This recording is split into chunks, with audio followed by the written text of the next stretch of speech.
In this video, I want to cover a couple of things for those of you on PlayStation 4. There is another system software update slated. 8.50 beta introduces some quality of life improvements as well as some other things. We'll talk about that. PlayStation VR 2 is scheduled for a release in 22, and a controller design has been hinted at with a new Sony patent application. We'll talk that. And Dungeons & Dragons AAA open world RPG is coming from Hidden Path. We'll talk that at the end of this video. But first of all, as I mentioned at the top, PlayStation 4 system software update 8.50 is live. Beta introduces quality of life improvements and removes communities as well. Main features in the software beta notes: in messages, you can now turn off notifications for each of the groups that you're in. On the group screen, open then options menu and select turn notifications off. On top of that, some other features are also in the beta update. On the game session screen, you can now use the request to join button to ask the session leader to join their game. The session leader can then send you an invite to join the game session. I actually like that quite a bit, just because someone might be in the middle of a session of playing a game, invited everyone that he wanted to, and then they're continuing to play. That person may have not checked their list of friends that are online at that moment. You guys get the idea. Little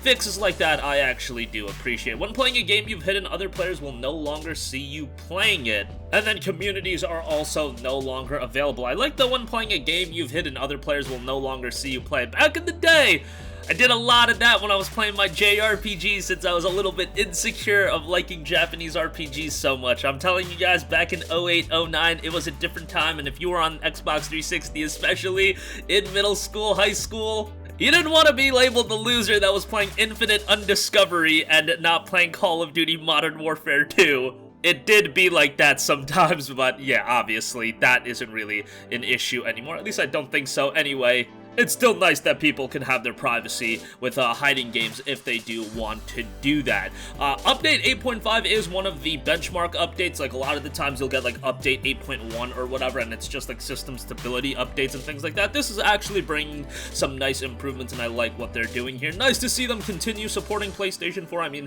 the majority of people for the next few years are still going to be PlayStation 4 players, especially, I mean, I expect the stock to get better within the next few months, but a $500 game console purchase is just a significant transition for a lot of people to make, and they're not going to make it right away, especially in the midst of a global pandemic.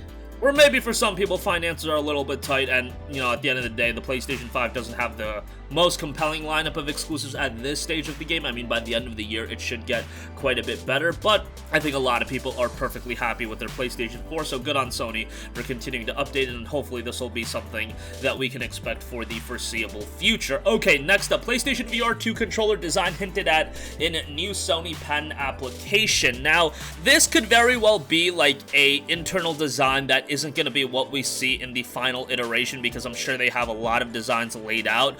The format holder did file an application for a control apparatus and control program back in November of 2020, and it goes into high detail on what could be the new VR headset. VR in general, I'm really excited what they do with this next iteration. It's not wireless, which I think is what most people want. Hopefully with VR 3 we'll have that, but a single cord connection I think is close enough where a lot of people are now gonna give VR a shot, and I'm super excited for that because I've talked about it before. Love VR, love the game offerings on VR. I think the game lineup is actually super compelling right now. And if you have an easy way to set up the VR headset and it's not too much of a hassle, there's a lot of cool experience. Wipeout Omega Collection, Resident Evil 7, Astrobot Rescue Mission, Firewall Zero, you've got Farpoint, you got some cool games on VR. Unfortunately, from a personal standpoint with how my room is configured, I mean, I got my computer in here, I got my monitors where I do my work on, my room is just not the biggest in the world where it's a very easy configuration to have VR being super accessible. Like, I've played it quite a bit, especially, you know, the first couple of years, and then I kind of had to just put it to the side, and I haven't been able to do as much VR gaming as I would have liked to, especially since the PlayStation 5 has come out.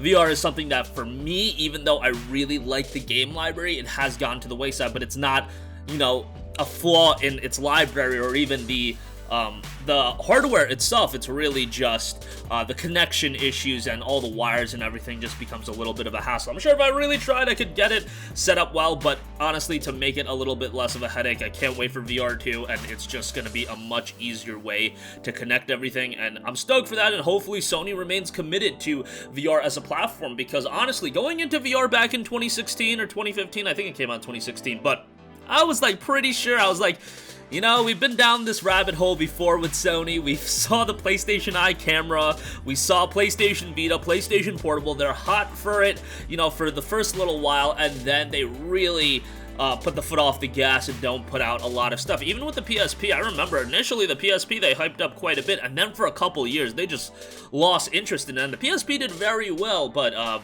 yeah, that happened. In the Vita, of course, they really took their foot off the gas with that one, which was super unfortunate because, yeah, I think everybody that had a Vita really loved it, but unfortunately it is what it is as far as that's concerned. But it looks like they're in it for the long haul with the VR2 and the VR headset in general. Okay, lastly, do want to note that Dungeons & Dragons AAA open world RPG is coming from Hidden Path. Hidden Path Entertainment revealed it through a job recruitment post over on Twitter. Hidden Path is hiring. We are in development on a AAA third-person open-world fantasy RPG that will be taking place in the Dungeons & Dragons franchise. They're looking for a graphics programmer, lead graphics programmer, a senior technical artist, a writer, and they have more info if you are interested on hiddenpath.com. Hidden Path Entertainment is known for work on stuff like Defense Grid, Counter-Strike Global Offensive, and Age of Empires 2 HD Edition.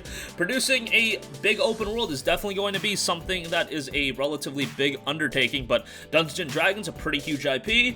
Depending on how this turns out from a mechanical standpoint, I think it is going to be something with a lot of buzz. I mean, anything that's a big budget open world RPG, that's usually going to have a lot of buzz regardless, so we'll see how this turns out. I imagine that this is something that is still in early stages of development, so it's going to be more of a wait and see approach with this one, but we'll keep you posted as we do hear more information. And again, it's labeled as a AAA open world RPG, so it's not going to be like, you could do an open world game and it be a smaller budget, but as they describe it, AAA open world fantasy RPG, I think this is going to be a relatively big budget game. And that's going to wrap up this one. Again, PlayStation 4 system software update 8.50 is out in beta, introduces quality of life improvements, some cool stuff there, messaging updates, and if you want to hide games you're playing or anything like that, request to join. I like that as an addition. Communities are no longer available, however. PSVR 2 controller design hinted at. Hopefully we'll hear more about that relatively soon, and hopefully they have a solid slate of VR titles coming alongside that, because now with the horsepower of the PlayStation 5, a lot of